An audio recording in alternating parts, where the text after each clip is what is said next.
right, so you know how we always say we like to get to the bottom of things. Yeah. Well, today we're going to do a deep dive into the life and career of Richard Chamberlain. Okay. And, you know, we were prompted to do this after the actor's recent passing Oh, yeah. at the age of 90. Wow, 90 years old. And, you know, that's prompted a lot of people to kind of look back at, Yeah. you know, all the things that he did over his very long career. Right. And so we've got a collection of reports here that really kind of detail his journey. Okay. And I think our goal here is to go beyond just maybe the one or two roles Right. that you sort of instantly associate with him. Yes. And try to grasp, you know, the full scope of his impact. I think that's a great idea because so often with a career as long and as varied as his, you tend to only remember like the one or two big things. Yeah. But there's so much more there. Okay, so let's start with something that I think a lot of people probably still picture when they hear the name Richard Chamberlain. Okay. And that's a young, incredibly handsome doctor, Dr. Kildare. Dr. Kildare, yeah. That was, of course, the 1960s. Yes. The NBC series that ran from 1961 to 66. And it just turned him into this global star. He was a global phenomenon. Yeah, it was almost overnight. It's really hard to imagine that kind of fame happening now. Yeah. The sources really emphasize just how much of a phenomenon Dr. Kildare was. Right. It wasn't just that people liked the show. Right. He was a sensation. Yeah. Like a huge sensation. And it wasn't just fleeting fame either. Right. He won a Golden Globe in 1963 Wow. for Best Male TV Star for that role. And there's even a quote in here from him where he calls it his absolute total dream come true. Oh, wow. So you really get a sense of how much that early success meant to him. I see. But what's so interesting is that unlike some actors who get so defined by an early iconic role, Yes. his career doesn't end there. Oh, no, not at all. So in the 1970s, he makes a pretty significant move into film. Okay. So how did he manage that transition? Well, that's a really insightful question because it can be very difficult for an actor who's been so strongly identified with a television role to break into film and actually be taken seriously. Right. But the reports really suggest that he went after diverse roles. Okay. So you see him in 1970 in Julius Caesar, Wow. playing Octavius Caesar. Okay. And that's alongside, you know, really established film actors like Charlton Heston and Jason Robards. So he's really like signaling Yeah. an ambition here Right. to be seen beyond just the guy from that TV show. Absolutely. And these weren't small, you know, under the radar films either. No, they weren't. He was in The Three Musketeers in 1973, Oh, wow. which is a pretty big production at the time. Yeah, with Raquel Welch and Oliver Reed. Big stars. Yeah. And then notably in 1974, he had a part in The Towering Inferno, That's right. which, you know, we can't forget that movie went on to win an Oscar. It did.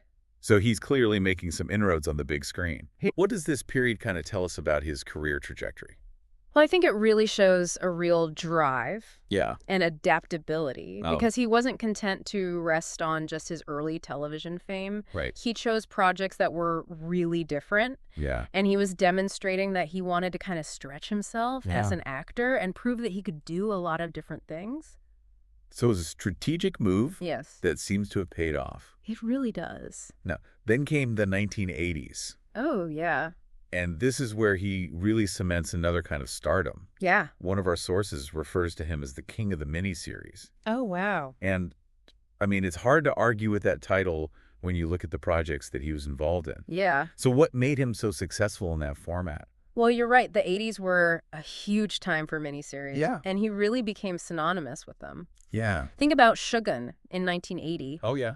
I mean, that was a huge cultural event. It wasn't just a popular show. It captured the public imagination. Yeah. And he was the central figure in this sweeping historical narrative. And he won another Golden Globe for that performance. Wow.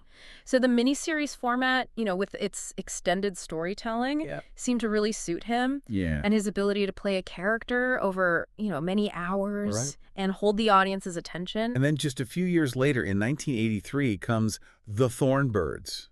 Another massive hit. Yeah, another iconic role as Father Ralph de Bricquessart. Oh, yeah. And yes, another Golden Globe win for him. Right. I mean, these weren't just things that people watched. No. They were talking about them for weeks. Right. So what was it about these miniseries and his roles specifically that resonated so strongly with audiences? Well, I think if we look at the bigger picture of television at the time, miniseries offered this kind of epic storytelling that weekly television Right. couldn't really provide. Yeah. It felt more like a cinematic event brought into your home. And, with his charisma as a leading man and his ability to play characters with strength and vulnerability, he was really well cast in these romantic and dramatic roles. Right. There was certain gravitas he brought to it. Okay. And that clearly connected with viewers.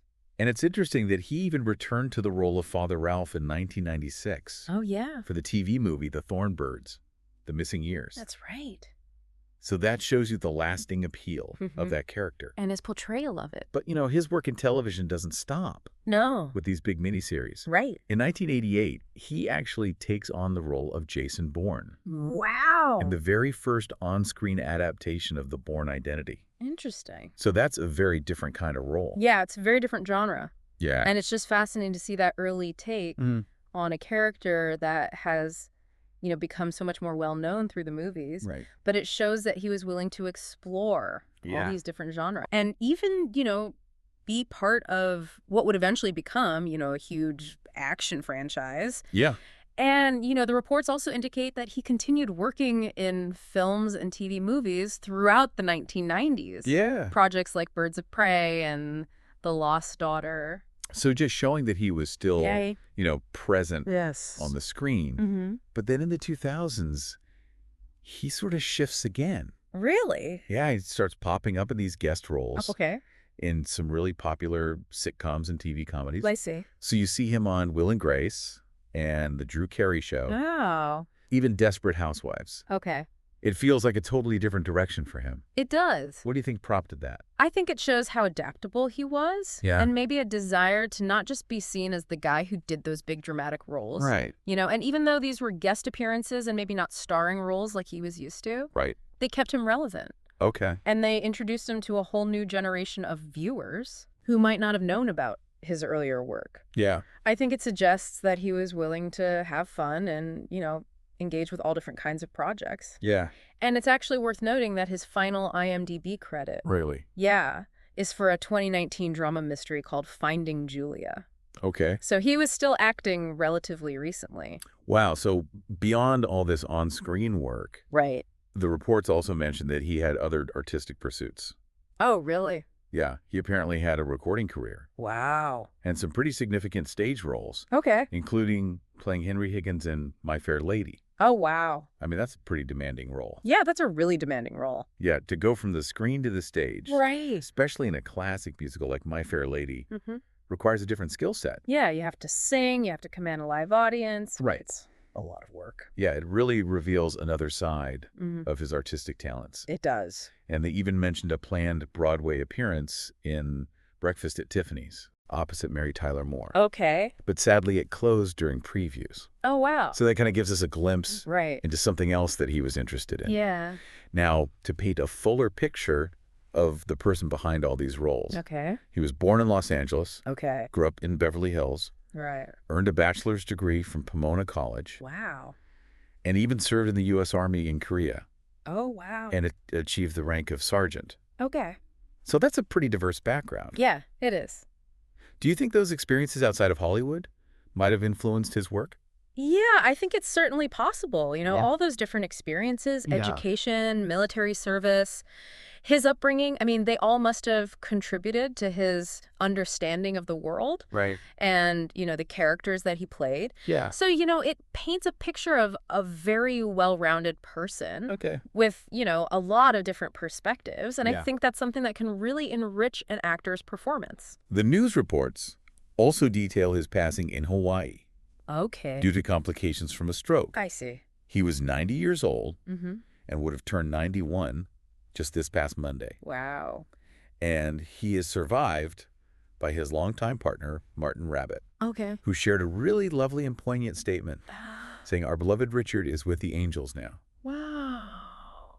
He is free and soaring to those loved ones before us." Oh, that's lovely. How blessed were we to have known such an amazing and loving soul. That's a beautiful statement.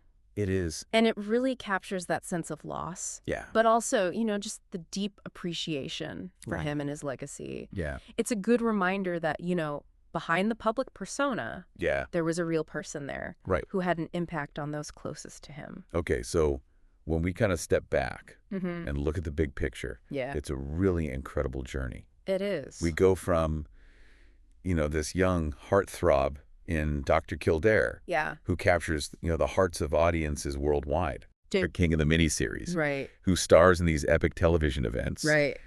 And then his continued presence in later television and film. Yes. Always willing to explore new things. Yeah. It's a truly diverse It is. and impactful career. Yeah, he managed to achieve iconic status. Right.